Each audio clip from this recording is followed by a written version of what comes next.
Is still out enjoying fresh air. They're breathing. They're drinking a soda pop. They're laying out in the sun. They're going out on the water. They're doing all these things. That they took that from Ronli, and she was just one of the most innocent people in the world. 16 years. That's how long friends and family of Ronli Ratliff have been waiting for justice. Now, this is an investigation that for 2004 seems like that's how we handled things back then, but in 2020 leaves me with the question of, are we really using media as effectively as we can to try to elicit tips? Let's try to keep that in mind as we roll through all the information today. And admittedly, 2004, it wasn't exactly that long ago. There should be a ton of information available on the internet, and I am seeing some recent postings. There's one at Reddit in particular that's kind of put a version of this story together, and I can see even when there's just a little blip of light, Ronli's family flock to that, and I'm going to show you guys that before the end of today's video too.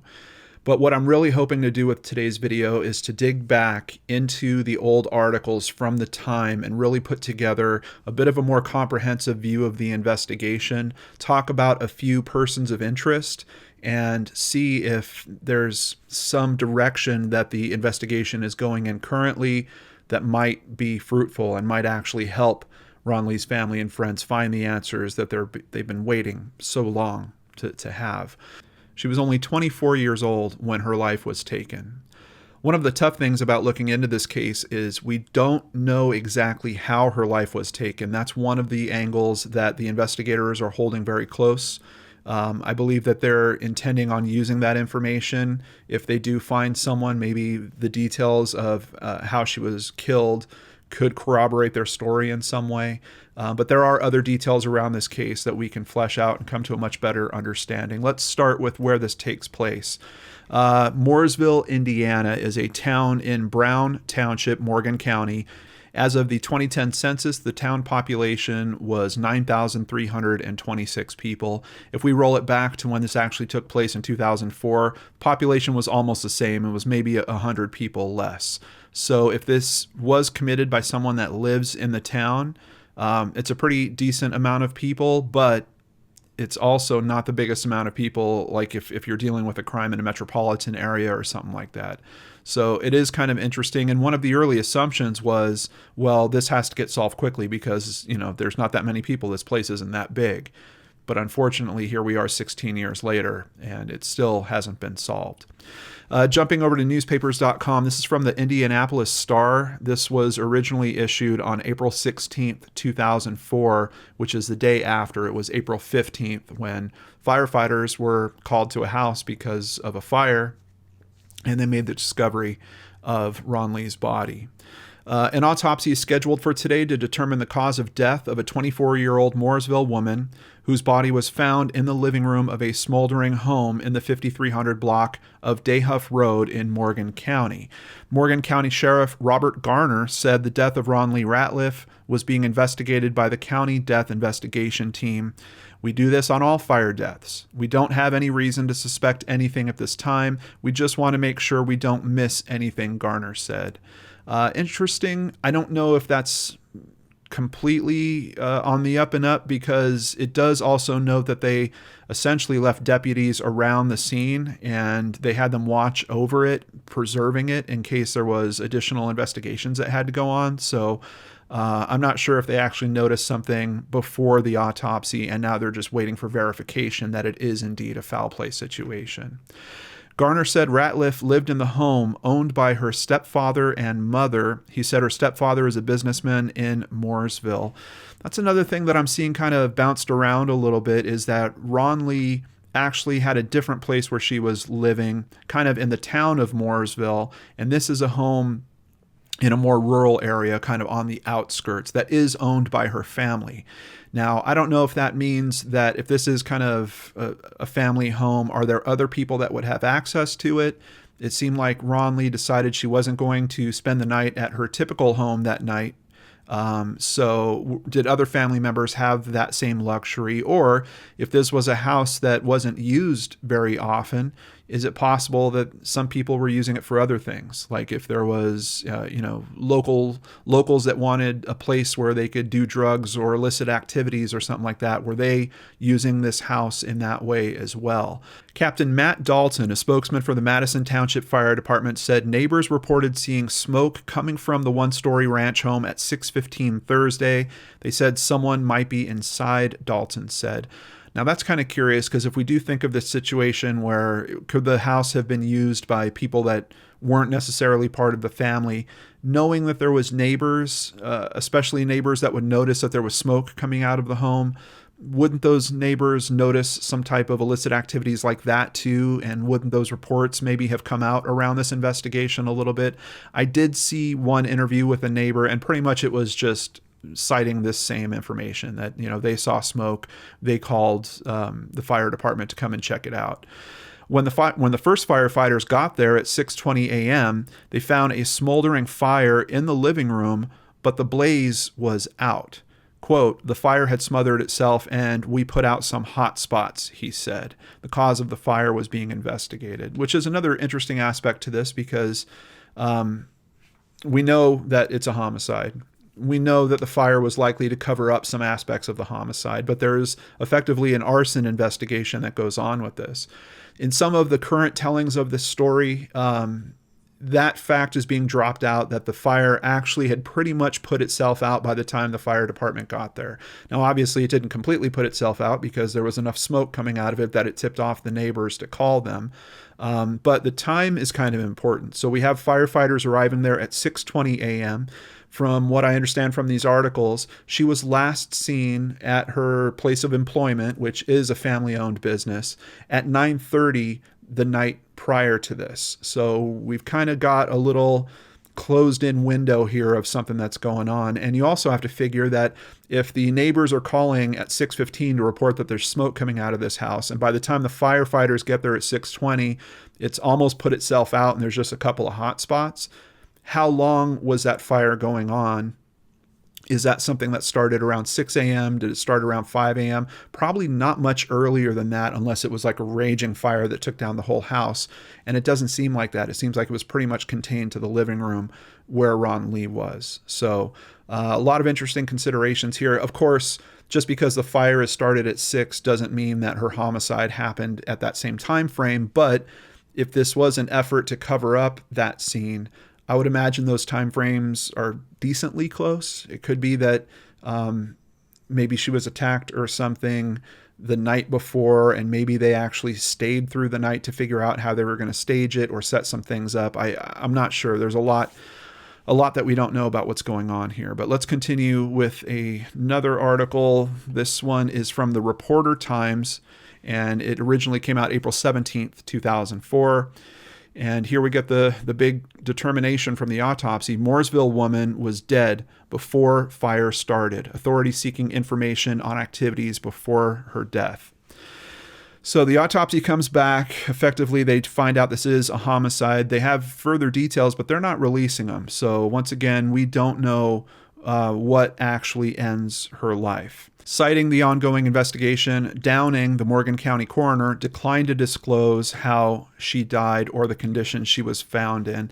I believe Downing is also the lead investigator on it. He's the Morgan County Sheriff's detective that is working this case as well.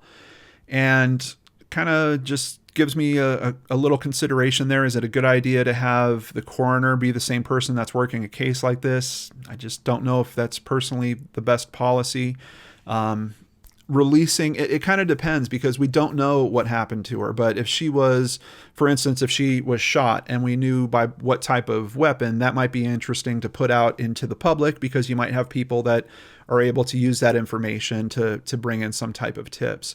If it's something different than that, then I could see a bunch of different considerations where it might make sense for them to hold on to it, especially if it was something very bizarre or kind of extreme that had happened to her. If it was something that kind of had a signature in itself, That might be something they want to hold on to, because if they ever do get to prosecuting this case, and if they have a guy, let's say, that has an MO of doing this same specific thing, they can say, hey, we know that, this is the guy that we were looking for. And by not putting that information out, theoretically, they might actually help their investigation by not enticing copycats to, read about this method, and then someone else goes and does this method. And now you've kind of got your pool of suspects that could be mixed up with someone that wasn't the original person that did this method. So I kind of see it from both sides. But in terms of the coroner being the same person as the investigator, I don't know if that's the best thing. He did drop a few things here. He did say Ratliff was found on a couch in the living room and she had suffered some burns. He also said that investigators do not have a firm motive for the crime. Now, of course, one of the things that I'm trying to consider in this is there any type of sexual assault component going on here? Hearing that they don't have a firm motive for the crime kind of leads me in that direction, but I'm also seeing several references to DNA tests that they're waiting for. I don't know if that DNA sample could be something that came from a sexual assault. And to be honest with you guys, I have looked into cases previously where they've sworn up and down it wasn't a sexual assault, and then information later comes out that it actually was. Sometimes they do this as almost like a privacy concern for the victim and the family as well. So I don't know that we can really completely rule that out. When asked if burglary could be a motive, Downing said the family has not reviewed the home to see if anything is missing. He would not say if the home had been broken into. Once again, just kind of an important detail in terms of how the person got in that is not being given to the public. Downing said there were weapons in the home, but they were, quote, in the biggest gun safe I've ever seen. When asked if it could be a crime of passion, Downing said that was one of several areas investigators were looking into. From the information that I'm seeing about Ronli, she did not have a boyfriend at this time. She had kind of one guy that she was dating a little bit, but that was about it. They really describe her as a homebody, and I've seen this coming through in several different articles. Not the type of person that's going to go out partying and stay out till all hours of the night. Seemed like a pretty responsible person. She's had several jobs. Now she's working in the family business as a secretary, thinking about going back to school. Originally was thinking about getting into marine biology, but then kind of changed her mind and was aiming more for some type of art design career. So that's kind of at least the tone that I'm hearing. So I don't really know if we're talking about a crime of passion fitting at least the lifestyle that we're hearing about her through her family and these articles. But let's continue and see what else we can learn. Downing said that she was well liked, did not have any known enemies, and also confirmed she did not have a steady boyfriend. He said she was last seen alive Wednesday night around 9:30 p.m. when she left her parents' business in Mooresville. Downing said she died sometime between 10 p.m. and 6 a.m. So kind of similar to the window that I was theorizing. He said Ratliff worked at her parents' business, Allen's Body Shop in Mooresville, and at a bank in Plainfield. It does say that her car was parked in front of the home, and it's interesting. They're saying her home here. I'm seeing some articles that seem to assume that she was actually living at this place, and then I'm seeing other articles that say no, she was actually living in kind of the center of town, and she was just going here to stay here for the night. I don't know what would have prompted that action. And if we do consider that, yeah, maybe she doesn't have a regular boyfriend, but maybe if she's kind of seeing someone here or there, could it be that, she left her parents in town and wanted to go have some private time with someone? I think that's certainly something that I'm sure has been considered by investigators. And this article does even address kind of what I was talking about the strangeness of having the coroner also be the detective. Since Downing is the county coroner, and because he is the lead detective in this case, his deputy, Ted Lang, is conducting the coroner's work. So obviously they did see a little bit of a conflict of interest there and tried to address that by having someone else actually handle the coroner's duty. Even in this early article, they're saying the county prosecutor is saying that pieces of the crime will come together when they find out who killed Ronli. And we're still waiting for those pieces to come together. And I know her family's waiting for those pieces as well. Now, as to why they're holding this so close to the vest, this is one of the only comments I've been able to find that kind of addresses that. Sheriff's Detective Dan Downing refused to discuss how she had been killed. Quote, "This case is very new, very fragile," he said, "so there are portions of it that for now will have to remain confidential." And what's interesting is that's not the case 16 years down the road. And honestly, those pieces are still remaining confidential. So it's leading me to believe there's something extremely unique about the manner that she was killed. Downing said investigators are talking with several people but have no suspects yet. He added that everyone in Ratliff's family has been ruled out as a suspect, which I think is good to hear, because one of the things you would consider, like I was kind of mentioning before, is if this is a family home, are there other people that are able to use it? Was she upset with someone else for some reason? Like maybe she was going there to meet up with her boyfriend, and then she gets there and her brother is there, or her cousin's there, or something along those lines. But according to the investigation, we have the family being completely ruled out. Fire investigators determined the fire did start in the living room, and of course that's where they found her, and it seems like that's pretty much the only room that was burned in this before the fire put itself out. One of the heartbreaking aspects of doing these videos for you guys is trying to learn about people and then finding that one of the best sources to learn about them is their obituary. Here at the Reporter Times, we do have the obituary for Ronli. Ronli K. Ratliff, 24, died April 15th, 2004 in Mooresville. The daughter of Ronald J. Ratliff, Martinsville, and Sandra K. West Allen from Mooresville. She was born March 14th, 1980 in Martinsville. She was a Mooresville High School graduate. And when they talk about her survivors, she's got 3 brothers, she's got 3 sisters, grandmothers that are still alive, just a lot of people that had to deal with this loss. And then, of course, they talk about the upcoming funeral arrangements as well. Over here at another article from the Indianapolis Star, we learn a little bit more. Once again, it's just mentioning that she worked for 4 years as a secretary at Allen's Body Shop, a business owned by her stepfather and mother. Previously, she worked at Union Planners Bank and Citizens Bank in Mooresville. They set up 2 different memorial funds for her at the time.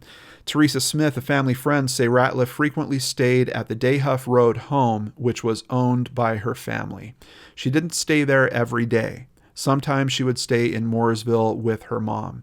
So maybe it's actually backwards from what I was thinking originally. Maybe she did stay there more often than she actually stayed in the town with her mother. Ronli K. Ratliff also is survived by her father and stepmother, Ronald and Vina Ratliff of Martinsville, and 6 siblings. So just to give you a little bit of an idea, and I don't have an exact address for where she would stay in Mooresville, but we do know the block of the house that she was at when this tragedy occurred.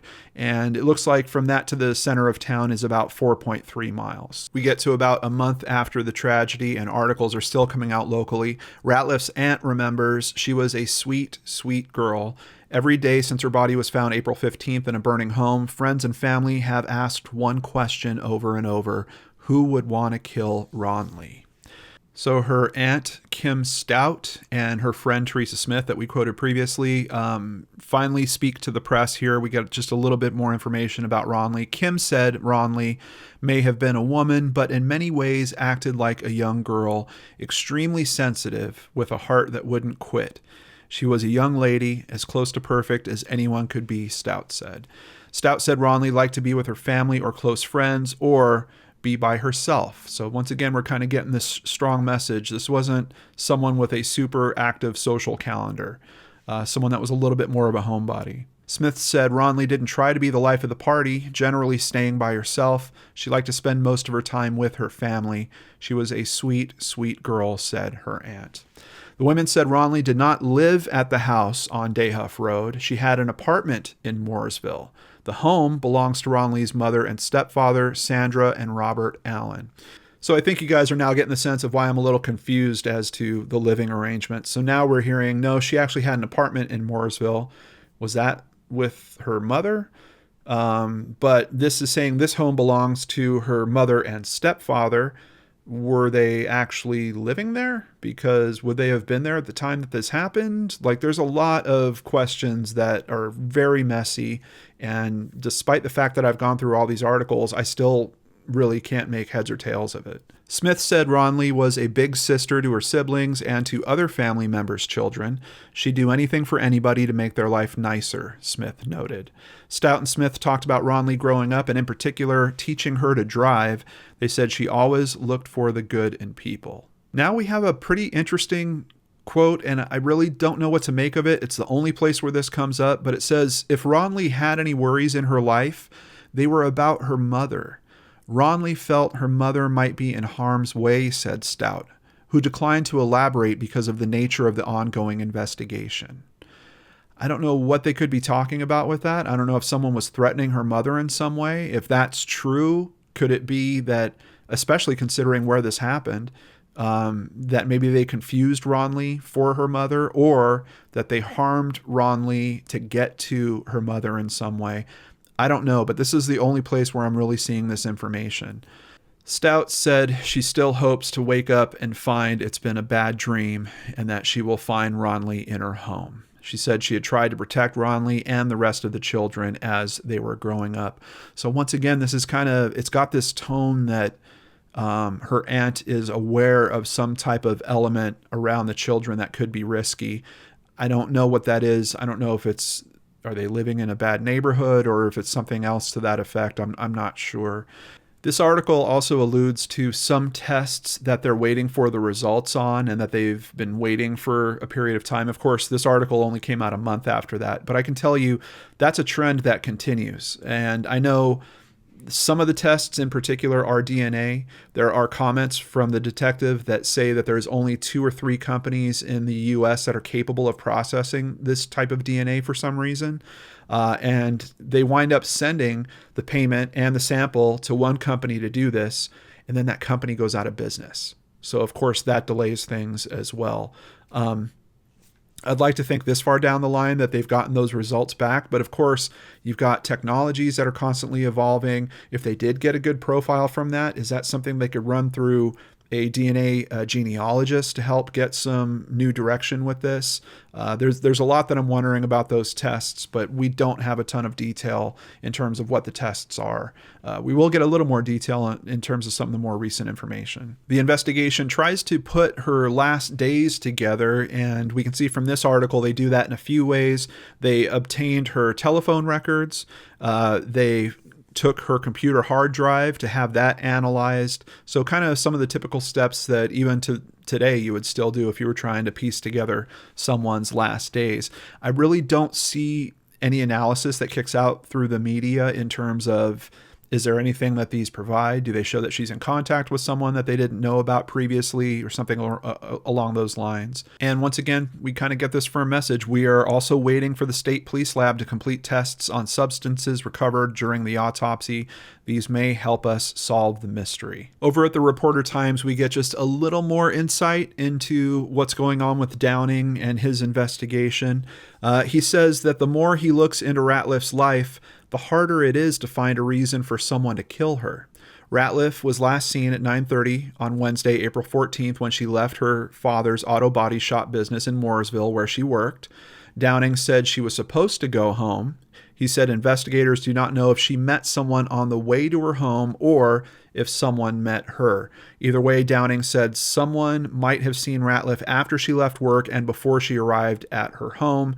He said that information could be critical to the investigation. So obviously it makes sense for them to try to piece this together. What was she doing, if there was anything, between leaving work that day and getting home? At least if there was anything planned. You still have the possibility that she bumped into someone on the way and it was kind of a crime of opportunity type situation. And now we'll get to our first kind of person of interest. That's this man in the upper right-hand corner, Brian Keith Brown. And effectively they put out the word, hey, we're looking for this guy. We want to talk to him specifically about this case. They are very clear that he is not being named a suspect, but they do think that he may have acquaintances who know Ratliff's killer or killers, Downing said. And that's something else we haven't really touched on. I've seen some comments from Downing where he's assuming there could have been multiple people that were actually at the house when this went down. He's not sure if one person, it seems like his belief is one person is responsible for her death, but there might have been other people that were there at the same time. Now, is this guy one of them? I don't know. Or is he just part of a circle and they think another part of that circle might be this group that was there, something along those lines. Also, this article is from July 2004, and we get another note here. Investigators still are awaiting results from samples sent last month to the State Police Crime Lab in Indianapolis. So, yeah, I believe those are the same samples that were referred to in the previous article as well. Crazy. We do see at the Reporter Times that Brown is found in Indianapolis. Great. So we get him to talk, right? Not exactly. They do find him at an undisclosed location in Marion County. They bring him in. They have other charges on this guy. Apparently he was showing some type of material to a minor that he shouldn't have. So they haul him in on those charges, and they want to question him, but he decides he is not going to talk. And we can see that in the title of this article. Prisoner won't yet talk about woman's death. A man held in the Morgan County Jail may know something about the death of Ronli Ratliff, but he has refused to talk to authorities. From what I understand, essentially, he lawyers up. And this is really where his part of the story just stops. Nothing else comes out after this. And it's interesting because it kind of makes you think, well, if he had nothing to do with this, shouldn't they at least put the word out that, hey, you know, we got to interview him. He really didn't have anything to do with the case, and you know, kind of clean it up a little bit, because you've effectively used the media to help track this guy down. You find him. We're now running the information out there that he's not talking. He's lawyering up. And then it kind of just stops. So I'm just very curious about this aspect. Is he still considered a person of interest in this case? Is he possibly even on the list of potential suspects, at least in terms of internal dialogue that's happening in the investigation? Possibly. And I'm trying to not be a broken record, but here we are in September 2004. And once again, in this article, other factors come into play. Authorities are also waiting for the Indiana State Police Crime Lab to analyze DNA samples collected from Ratliff's body. Now, that is about the most specific statement that I can find in terms of what some of these samples are. So if you're talking about DNA taken particularly from her body that you don't think is her DNA, I'm wondering if we're talking scrapings from under her fingernails possibly, or maybe something more along the lines of a sexual assault. I don't know. But it's clearly some type of DNA sample taken from her body, and they're waiting on those results. Now, admittedly, I don't know if this is the same result as the one that they were, or the same test that they were talking about back in July, but I'd be very surprised if, hello, you found DNA on the body. I'm pretty sure that's going to be one of the first results that you go after. So I would like to think that that got processed very soon to when this actually went down. Now, there is another person of interest that comes up in this case. I don't know if it's really a strong contender, but I'm just sharing it with you because it's part of the story here. December 28th, 2004, we've got a terrible, terrible man responsible for the death of a 12-year-old. His name is Jeffrey Voss. He does wind up confessing to what he did to the 12-year-old. But there's something about the MO of some of his other crimes that for some reason makes him a person of interest with this particular case. Over at WTHR.com, Voss's criminal history includes 3 counts of criminal confinement in Vigo County. So I don't know if that's talking about maybe like tying someone up and keeping them somewhere, something along those lines. Armed robbery in Lake County and Marion County. He also has 8 convictions of criminal confinement in Marion County, along with attempted armed robbery. Voss also has another 4 counts of criminal confinement in Marion County. So at least just based on the charges they're talking about here, it's leading me to believe that there's either something about the possibility that maybe she had been tied up in some way, or maybe they did figure out this was actually a robbery attempt in some way as well. Voss is also a person of interest in 2 unsolved murders. In Hendricks County, detectives questioned him about the murder of Buffy Ray Brawley. Morgan County investigators also have questions for Voss about Ronli Ratliff's murder. The killer handcuffed and unclothed those victims too, says this one news article, and I can't find it anywhere else. I'm seeing some other blogs and posts that are kind of referring to it, but there's nothing else to support this. I don't know if this was a slip in terms of reporters talking to an investigator. The investigator gives just a little bit too much information, and now we actually have some detail about what happened to Ronli, or reporter talks to investigator, confuses some of the wording. They were actually talking about one of the specific victims, and it now gets associated to Ronli's case. I don't know.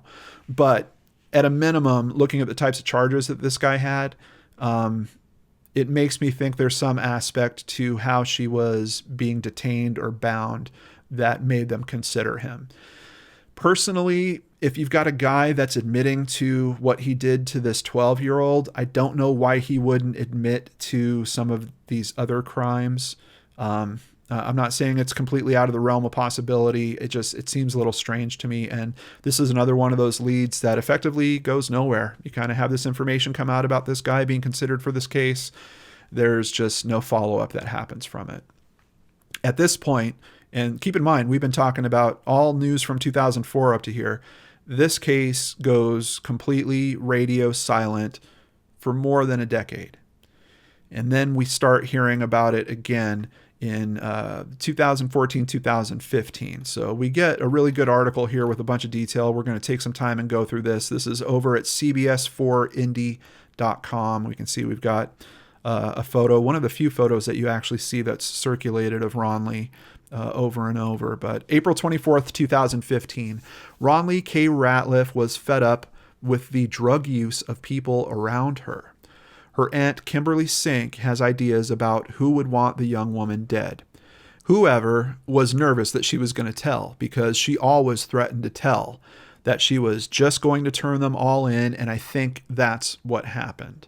Sink said her niece lived in town, but decided to sleep at her family's house in the country. I think it was somebody that knew she was there, said Sink. It wasn't somebody that just stumbled onto her. Sheriff Robert Downey isn't so sure. We don't know for a fact that killer is from Morgan County, said the sheriff, who was asked if his detectives ever developed a motive for the killing. Not that we could put our finger on, he said. To give you an exact answer of motive, no. So once again, kind of the typical things, robbery, sexual assault, at least with the comments we're hearing from this sheriff, he's saying that it's not clear what the motive is in this case. I was angry, said Ron Ratliff, remembering the day he stood in the front yard of the house waiting for his daughter's body to be removed. Angry at the TV cameramen, everybody. They were going to bring my girl out in a body bag, and I didn't want anybody to see that. I was mad at the sheriff, the detective. Terrible thing that this family has had to go through, and I totally get that. Who would want their loved one to be, kind of cast in that light or seen in that way, especially when you're actually still trying to process the loss. I don't know if at this point he looks back at it and says, well, at least because of that, these articles came out or these pictures came out. I don't know how you could feel like that when you're looking at this 16 years later and this case is still unsolved. So I imagine that he probably still has pretty much the same type of perspective. And I did see an interview with him, and even in this article, he speaks very strongly about what he wants to happen to that person. He wants an eye for an eye justice with this case. The part of Ronli's family that's still pushing for answers has suffered since her death. Aunt Kim had a stroke. Ron fought back throat cancer. But her cousin, Elena Stout, has also suffered. She said, I can't go anywhere. I can't do anything that normal people my age do. I can't face the world. I'm scared. I constantly look over my shoulder. I don't know who I can trust or what I can really do. Alana was only 14 when this went down, so obviously a tragedy like this had a very big imprint on her, and you can see that she's still struggling with it.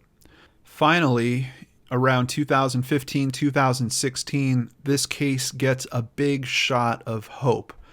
And although here we are 4 years after that and it still hasn't happened, I'm still hopeful that this development will lead to the answers that the family is looking for. Over at theindychannel.com, on the 12th anniversary of her murder, the family of Ronli Ratliff is saying that this is the year detectives will figure out who violently killed the 24-year-old. 3 new detectives are taking on the case in their free time and represent what's called the Morgan County Cold Case Team. Together, they have taken over the case from the Morgan County Sheriff's Department. They are interviewing witnesses and taking on new leads, conducting an investigation completely independent of the department. Quote, "Whoever did this is still out there, and we know they're evil and mean and could do it any time to anyone, to your daughter or niece. It's so important we get them off the street. I don't care if they're changed or reborn. They did it," Kim Sink, her aunt, said.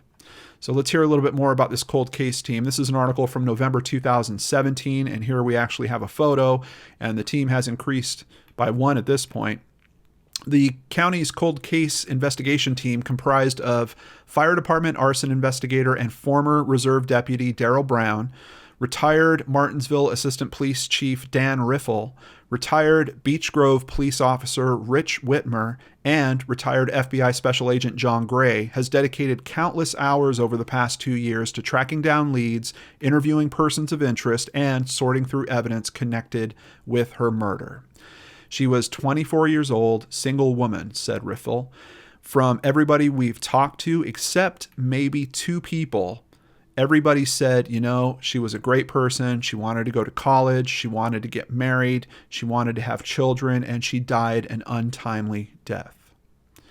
I'm very curious. I just want to stop for a moment. I'm very curious about the except maybe 2 people. Who are those 2 people? Are they on a list of persons of interest or potential suspects? Quote, "We all believe it's a solvable case, that we'll be able to get it prosecuted. We'll all get an answer one way or another," said Brown.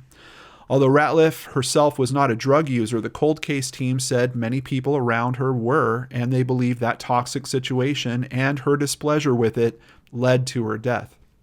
So similar to kind of the comments that we heard from her aunt in that previous article, there seems to be something to the theory that she might have piped up about people that were using drugs. But the thing is, how does that happen in this home situation? Or does it happen outside of that home situation and it angers someone so badly that they follow her home from work one day or something along those lines? And is there any other connectivity to the family here? Because it seems to me that if I had someone in my life that was dealing with some type of drug addiction or something like that, and I didn't want to be around them, I would just kind of separate that and say, okay, I'm not going to spend time around that person. And I wouldn't have to tell them how much I disagree with what they're doing or something along those lines. Here, it's making it sound like she is having to stand up for herself in some way. That, she had to tell these people, hey, I'm really not happy about what you're doing. That kind of makes it sound to me like they're being forced together in some situation a little more. And I don't know if that is due to family constraints or due to workplace. There's something else that would be tying her to that situation that we're just not getting a clear image of here. Riffle said in 2004, many of the individuals interviewed in connection were afraid to talk because they were involved in the drug world and feared arrest. Over time, he said, some people have moved on, lending them to be more open with any information they may have. Gray insists the crime be treated purely as a homicide as opposed to an arson case or a narcotics investigation. Quote, "This case stems from society of methamphetamine use and manufacture, cocaine, you name it, opiates, which is a big thing currently. Even back in 2004, the amount of that was happening in the Mooresville area in the vicinity of the murder was thick." My brain is still just going on, is it related to family circle, related to work circle? Maybe it's related to the physical area. Are we talking potentially about a neighbor? Is she telling one of her neighbors, hey, I don't want you partying all night tonight? Or was there something like that happening and she went over and knocked on their door at 2 a.m.? Something around that kind of line. I don't know. My brain kind of won't let it go. Gray likened Ratliff's death to the main roots of a tree, saying almost every interview gets off into the tangent of drug use and distribution and other areas of crime. We have a whole new aspect to the case because people are talking. All we keep emphasizing is we need the truth. A wealth of evidence was collected at the original 2004 scene, but a large portion of that has yet to have been submitted or tested according to Brown. It just really seems to me that lab testing and DNA testing in particular around this case, something is going really funky with it, and I don't understand it. I know some states have struggled with funding those types of tests and things like that. I'm wondering if something like that's going on here. But here, the types of tests he's talking about, he says there's hundreds of cigarette butts and beer bottles which can be tested for DNA. Hundreds of cigarette butts and beer bottles? Is that at the family home? Because that sounds like they're potentially, like it's maybe a party environment of some kind. So if that's not from the family home, is that like from a neighbor's home or something? I'm just very curious about that. And of course, testing cigarette butts and beer bottles, that might give you a list of potentially other people that were hanging out around the house. But that's not like, hey, we've got a murder weapon and we need to test this specific DNA. Some evidence originally tested in 2004 was compromised and resubmitted, Gray said, and they are currently awaiting final results. Guys, I have never seen a case where I've read that statement so often, that they're waiting. I would be so frustrated if I was the family and seeing that message over and over and over. New evidence has also been found, such as recently unknown photos of the crime scene from 2 other agencies, which Gray said has given them a new perspective. Any press involving Ratliff's murder also helps. And of course, that's why we're doing this here today. Please, if you have friends or family in Indiana, share this video with them. We need to keep shaking things up, raising exposure to this case, and getting some of those tips called in. All it takes is one of them. There's a team here that's working on this. They just need the right information. And if you're the person out there sitting with that info, please do the right thing. Help this family. 16 years they've been dealing with this. Pick up the phone. The contact information that you need is in the description box below, and you can remain completely anonymous. Please consider that. We're excited about where we're going, and it's great that people will become aware of the case that has never been closed. Homicides don't get closed. Statute of limitations lasts forever, he said. We like to stir the pot, Gray said.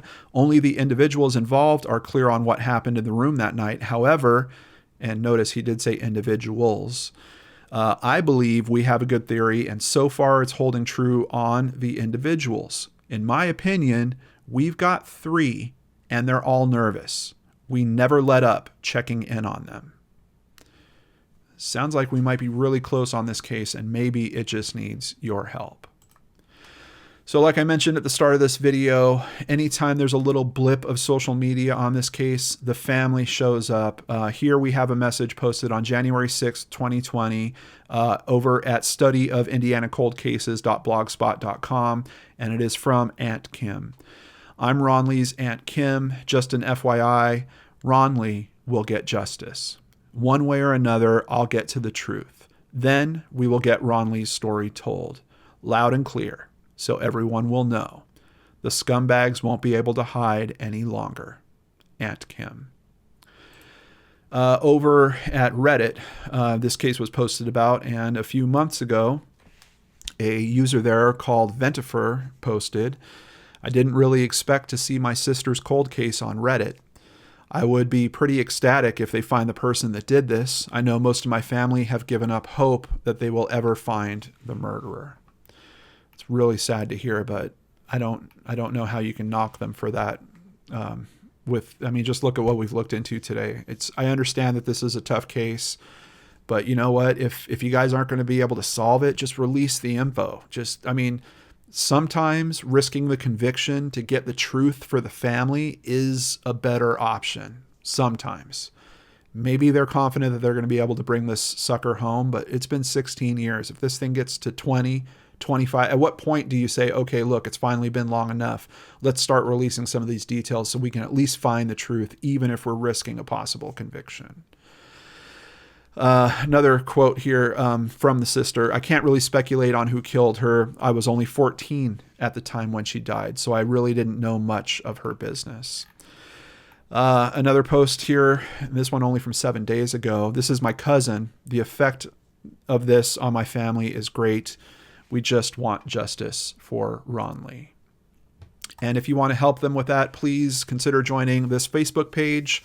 We want justice for Ronli Ratliff. Here we can see some images. This is just from April 16th, 2020.